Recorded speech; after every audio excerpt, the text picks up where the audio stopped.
Today's guest is April MacLean. She's a community builder, choreographer, and sprint master. April, thank you for being on the show. Absolutely. Thanks for having me.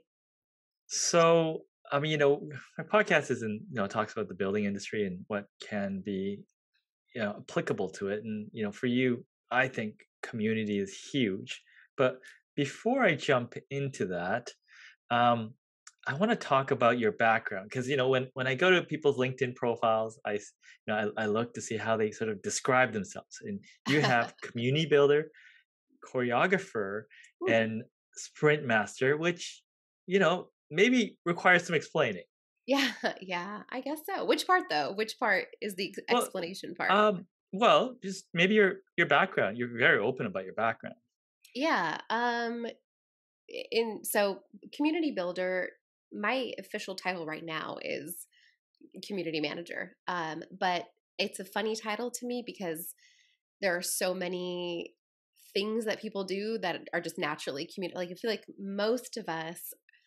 many of us in this space are building community all the time by default. So community builder, I had that on my profile before I joined this team because it's kind of the only thing I care about. It's obsessive, and not in the terms, maybe in even surprising ways, not in very traditional ways that we look at community building, but we can come back to that. I owned a dance studio for adults for 11 years, and creatively speaking, choreography is the place that I think I thrive. I'm most engaged. I'm most energized by when I'm choreographing, when I'm teaching dance, when I'm sort of in that problem solving creative mode. So I will never not be that. In fact, there's going to be another studio opening up. I'm going to open a studio locally as well. And then Sprint Master is super fun. For many years, I worked for an accelerator lab, and I ran what's called design sprints. They were pioneered by Google Ventures, and they are 5-day. It's a 5-day event that takes you from idea to working prototype, so that you can sort of bypass the months or years of agonizing over whether to launch a new product or feature. And they call them sprint masters, the facilitators, which is so fancy sounding. And then when I explain it, it's like, oh, so you just hosted this event, facilitated. Yep. But I'm a sprint master. What are those steps like for someone that's never been in Oh, one of those? yeah. I mean, every day is different. So it's such a beautiful framework. It's something that I crave it to get back to it at some point. But first of all, buy the book Sprint if you have any interest in this, and think about what it would mean for 5 days to be in a room with just like 2 or 3 to 5 stakeholders, and like being in this highly engaged mode where you're making decisions together through both your normal sort of brainstorming, but it's all funneled through these games. One of my favorite, for example, is called the museum, and you're at this point in the process where you're ready to start honing in on what this prototype should really look like. And so everybody silently kind of sketches out their ideas for what they want it to be, and you're not allowed to put names on anything. And then you tape up all the sheets on the wall, and you give everybody stickers. And they take these stickers and they put their stickers next to the components they like the most. So it becomes this sort of like heat map where you can see where everybody was drawn to. That's just one example. Every day has a different theme to it, but they're all highly interactive. It's so much fun. Yeah. I mean, I haven't gone through a sprint myself, but I feel like it's a judgment-free zone. Would that be Yes. correct?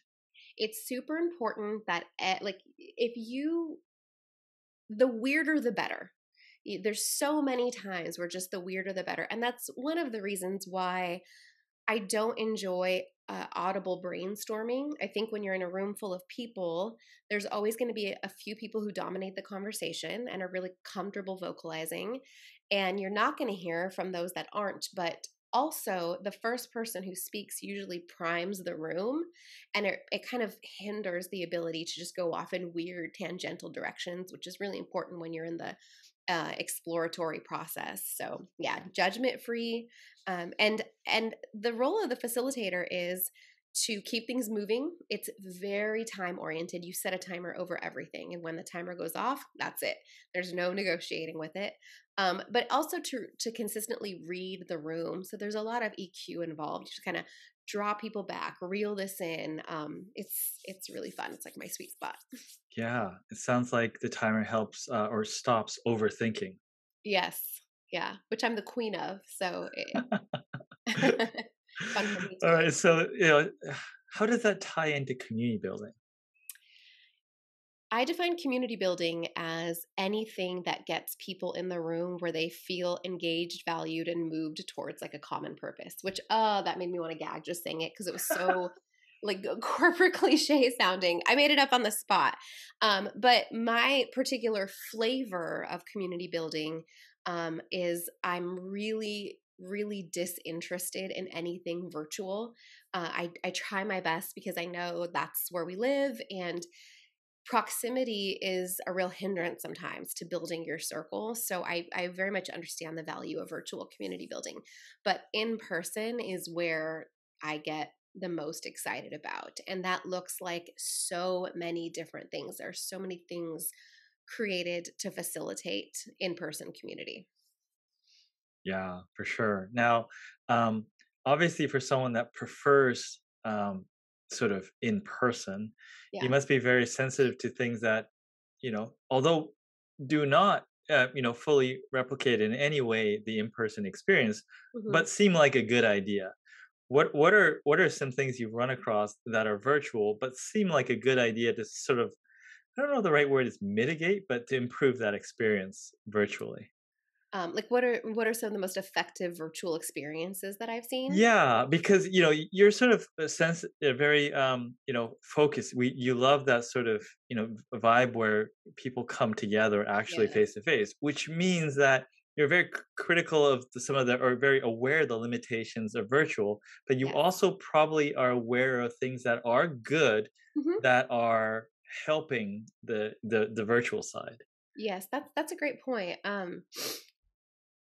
It's not done very successfully very often. And Yep. I believe that's the case because people are under the impression that you can take something that used to happen in person and just put it online. Yep. And being online requires this whole different set of tools. It requires a sensibility to the way you approach people, and it definitely requires a different cadence.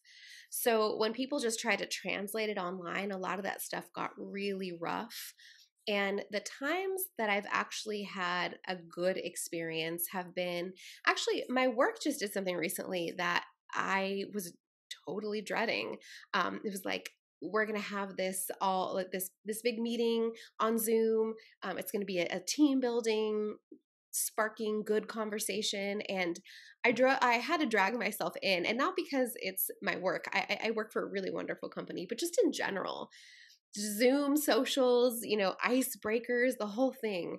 And I really loved what they did because they would ask a probing question, and not a question like I don't know, what are some of the cheesy ones that are out there, I can't even think of it. There's just so many bad icebreakers, like two truths and a lie, or I don't know. But they ask like really interesting, kind of unique questions, such as, "What's the history of your name? Tell us the story about how you got your name." And then they would put you in these groups of three, and you would tell that story. And then you could come back, and then they would ask another cool question. Only this time, you're all dropping it in chat, and then they call someone else to say, "Hey, what did you see go into chat that stood out to you?" And you get to say, "Well, I saw this person's answer, it was really interesting." So they knew how to mix up breakout groups into the full group, when it should be a group discussion, when it could just be sort of a lighthearted poll on Zoom. And I think that kept things moving in a really nice direction. um, the other thing that I will say is, not everybody should host virtual events. And I wish companies got a little more deliberate about who they hire to facilitate these things. Because like the woman who facilitated this, she was great. And I think one of her attributes that they all need is this ability to be playful and fun, but also have a thick skin, because you sort of know most of the people in the room don't really want to be there. And you have to be willing to be patient and kind of chisel through that to get to the good stuff. I love that. That's wonderful. Okay. So let's go into your love, which is community building in person. Now, Mhm. you started out in Sony Music. How much of that came from there originally? None. I Love it. hated that job. I actually hated that job. Yeah. What drove you nuts? Without going into too much detail. Oh, detail's fine. Just no, it's fine. I worked in marketing for Sony Music. Uh, so my job was sort of like guerrilla marketing in some ways. It was hitting the streets, marketing new albums, and then we had this venue in town. And when Sony signed artists would come in, I would also greet them, kind of take care of them, make sure fans knew they were in town. Which sounds very glamorous. And indeed, there were aspects of it. Like we signed John Legend, and before he was even famous, I was at a tiny little Starbucks in Austin, Texas with him as he was like setting up. And I wish I would have known then, I would have exchanged numbers and made a friend. So that's cool. But the sex, drugs, and rock and roll cliche is a cliche for a reason. And so the sort of like debauchery when you're out at these events is not my type of community building. It's not my cup of tea. You see like people cheating on their spouses and passed out drunk in the hallways, and it's just kind of the nature sometimes of the entertainment industry. And I never felt comfortable there. The other thing is that particular culture of the team I was on, and I don't think it actually exists anymore, this team, was very, for lack of a better word, very judgy about music choices. Like if you dare liked anything mainstream, they were all just kind of like, ew. And it was just, who cares? Like, listen, you want to listen to Nickelback? Listen to Nickelback. You do you. It's fine. But yeah, it was just none of it felt like community building to me. Yeah. And I'm sure you get this question a lot, which is, a company that has, no sort of, what you say, ability to community build, that wants to do community build. And they say, I got 5 minutes, teach me how to do this, which is not realistic. But let's say, a company comes genuinely and says, hey, I want to start to make the steps of doing this better. How would you explain those steps to them? Yeah, that's so shameless plug. I'm building a course for this right now. It's on Maven. um, the first step is the step no one wants to do, which is why there's a lot of unsuccessful communities. But this first step of defining your community's mission is the most critical. And I think the word mission is just fraught with issues. Like, we're so sick of hearing the words mission statement, mission this, our mission that, and it's like this empty word. Um, but a lot of brands are turning to community building because it's the cool new thing, and they're really not thinking through, one, where do you want your community to really do? What is it that's the change that you're seeking for them to make? I don't think they like that question because most of the time it's, well, I just want to expand my influence. Like I just want my brand to be more beloved, more talked about. In that case, and this is true of Sony Music at the time, you're not looking to build a community, you're looking to build an audience. So don't waste time saying that you're building community because you're not going to be able to keep people engaged long enough to care. So just that first component of understanding what it is that you want them to do and why should they even want to do it is the part that we skip, and it's the most important part. And I would always say start there. Wow. Okay. That's good. And then what are some of the other steps, whether they're in order or not, it doesn't matter, but what are some of the other steps that follow that? Yeah, if you want to build a community, you need to know why. You need to understand what are the actions that would drive that mission. So if your mission is to, I don't know, bring awareness to some sort of climate tech issue, what are the actual things people are going to do? What are the events? What are the I don't know. I don't want to think about climate tech, but what are the things you would have them do that drive that mission forward? So now you have these objectives that you're looking to drive them into. And now you have to look at the values. What are these people going to behave like? What are they going to talk like? What will you allow? And much more importantly, what will you not allow? And having very, very firm boundaries so that people can filter themselves in and out, and you can sort of maintain the quality of the group. You need to know what platforms are going to be important, and people deliberate this way too much. Facebook groups, Circle, Mighty Networks, we're going to do this. Like, just, I think that they over deliberate because they're looking at what could happen with a group. Like, one day, this group is going to XYZ. Therefore, we need a group that allows all that to happen. You only, or sorry, a platform that allows that to happen. You only need the platform that serves you right now. Don't overanalyze the tools. Like, what do you need right now? Pick a platform and go. You need to own the information. So, for example, if you're doing a Facebook group, never allow them to just go straight to Facebook to join. They should always either have to enter their email first or go through your website, just some way to capture that information so that if the platform goes away, you still own your community. And then you need to have the bane of my existence, metrics that you are tracking. And metrics around community is a whole other horrible beast to talk about. Horrible beast. Horrible beast. um, I was gonna go there, so now I'm just trying to figure out how I should ask my next question. But how do you know if you're making progress? Because the initial action in anything, me coming from the marketing world, is nothing is happening. How do you know at any given time that you're on the right track? My colleague Ethan is really good at community building, and he uses this metaphor. I'm gonna mess it up. He says something to the effect of, "How much does your dog love you?" And then his Okay. second question is, "Now, how much does your mailman love you?" Okay, you can't really put those into metrics. You can't quantify them, but you know your dog likely loves you more than your mailman. And I love that because unfortunately for people who are very data focused, communities are a qualitative play.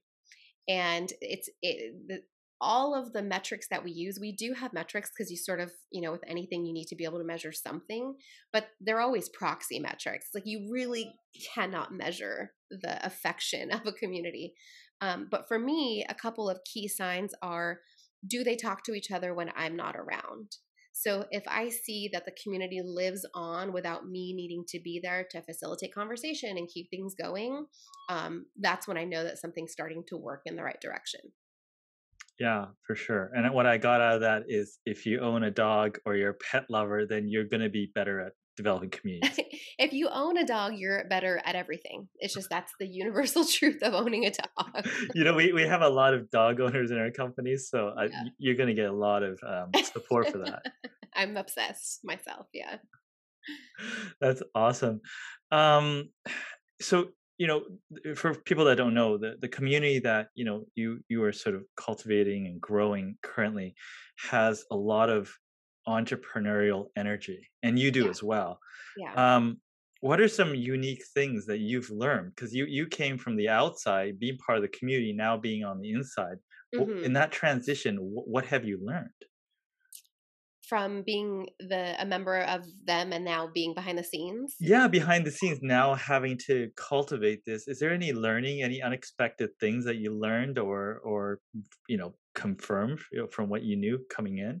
Yeah, I don't know if it was unexpected, but I certainly wouldn't have been able to articulate this. Before coming on board, the community that I was taking care of, the demographic was mostly women, 25 to 40, and they're dancers, or they attend dance classes. So they're more creative minded, artistically minded. It's not a group of entrepreneurs and operators. And a lot of that community building was is emotional caretaking. You would have people walking in that the only reason they come to your space, the space that you created, is because it's the one outlet they have, and they are going through divorces or dealing with their parents' death, or like the body image issues because we're in a dance studio and we're standing in front of a mirror. And so your sensibility about emotionally caring for people and having a really sharp radar is really refined through something like that.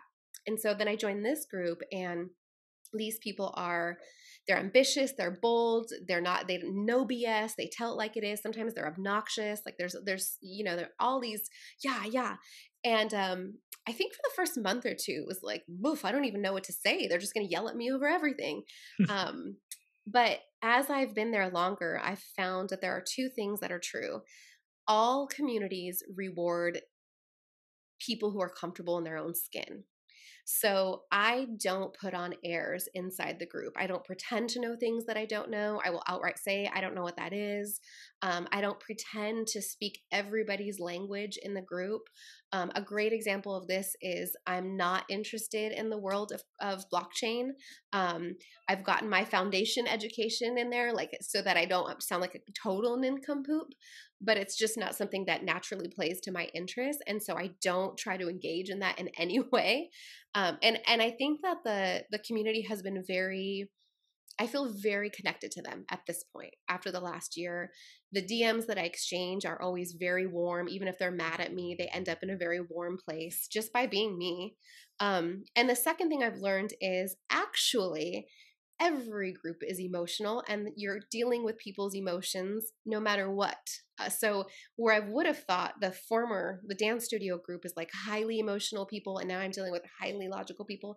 These people are very emotional. They just put it through, they hide it in different ways, and they throw it at you through different words. So when Mm. somebody in the group is like, yeah, yeah, yeah, yeah, and I get into a DM with them, you just keep stripping away and you strip away and you strip away. And the truth of it is, you bruise their ego, or they're feeling inadequate over something, or they're feeling unheard, or whatever it is. Like humans kind of are all the same once you get all the layers peeled off. Yeah.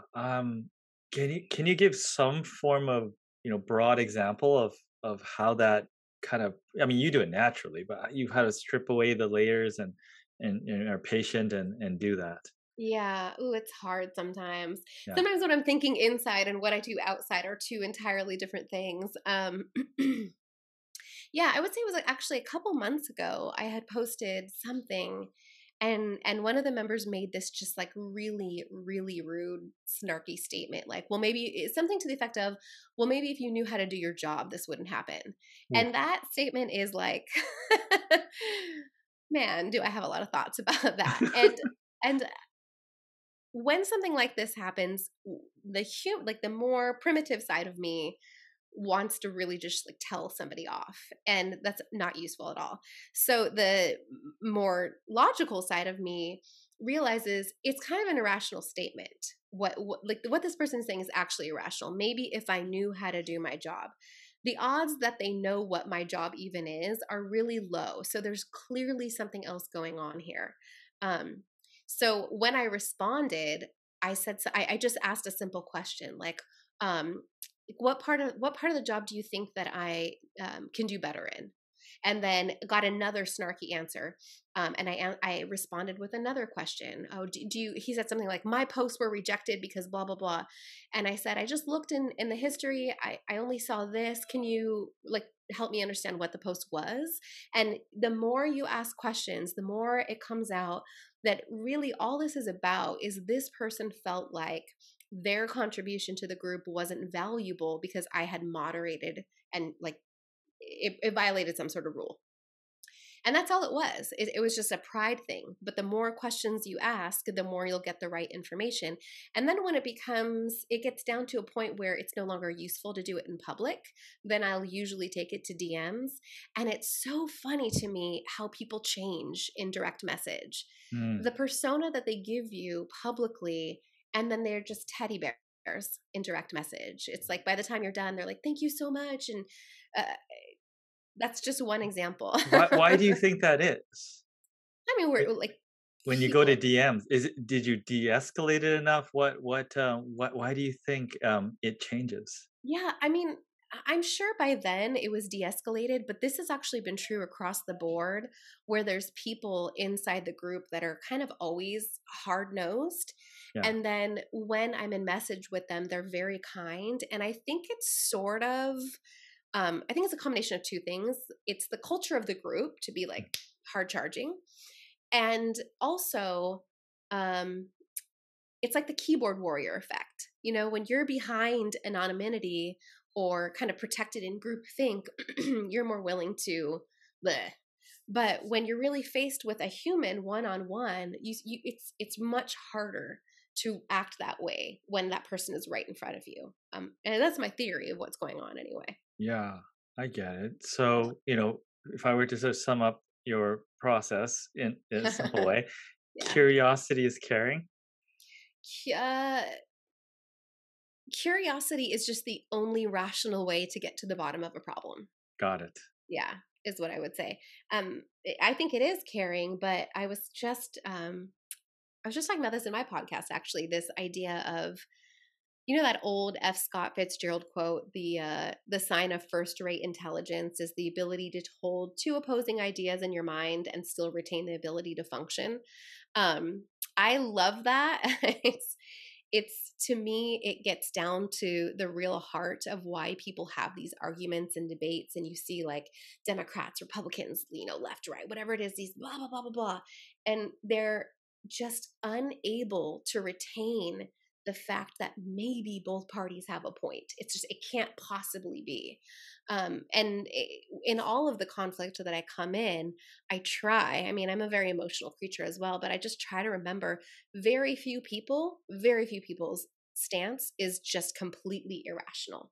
Almost all of it is coming from some lived experience. And so if you can just be curious about that experience, you can get a lot farther than just like, yeah, you're wrong.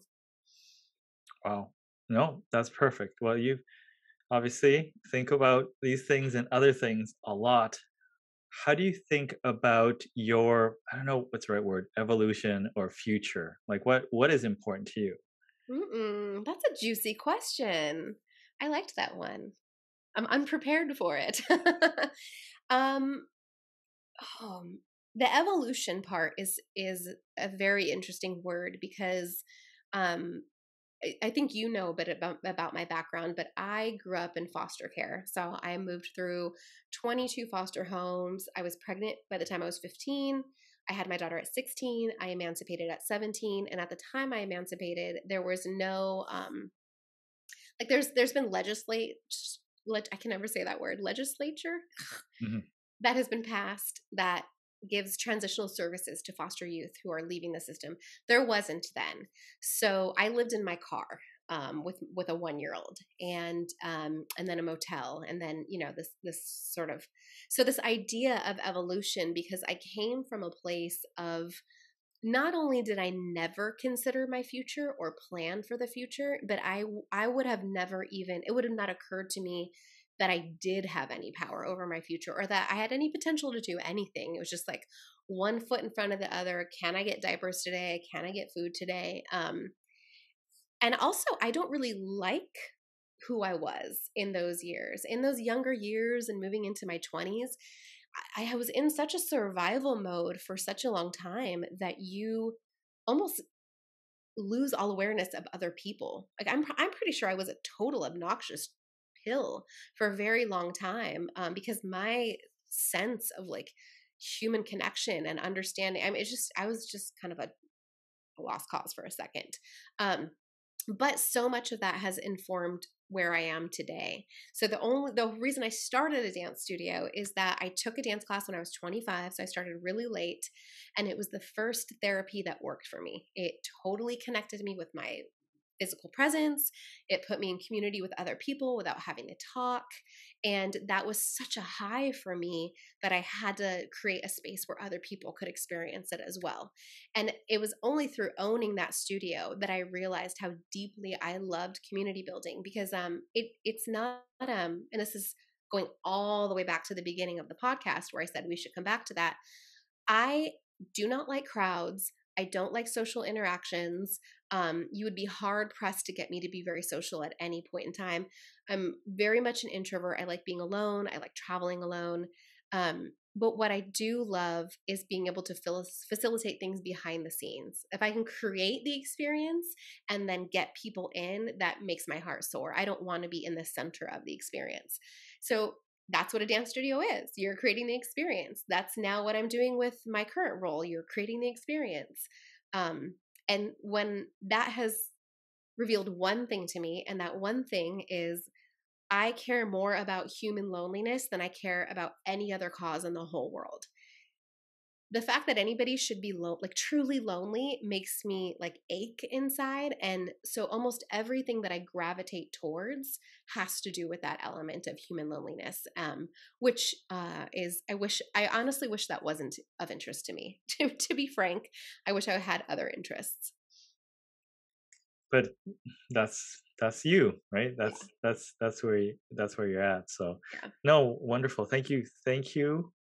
Very personal story, and I think that's very valuable.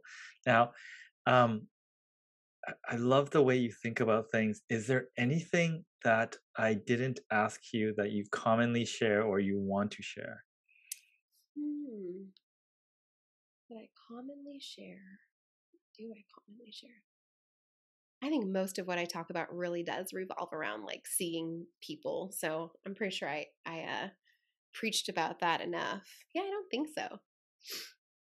Yeah. Well, The only other thing I would say is my goal is to live a life where I don't need to be on my laptop for work whatsoever.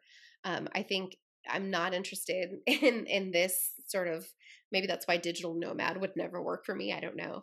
But being on my feet and like highly physically engaged, whether that's like I've directed videos, dance videos before, or put together productions, like that to me is the place to be. I think the computer has become just sort of like a symbol for just zoom out of a city, and pretend like you can see through the roofs, and you just have little pings, little people on their laptops every day, hundreds of thousands of them. They hardly ever leave anymore. It's just not the kind of life that I wish we were living. well, thank you for taking the time to do a additional digital call because your information is priceless. I Thank mean, you. it's my job now, so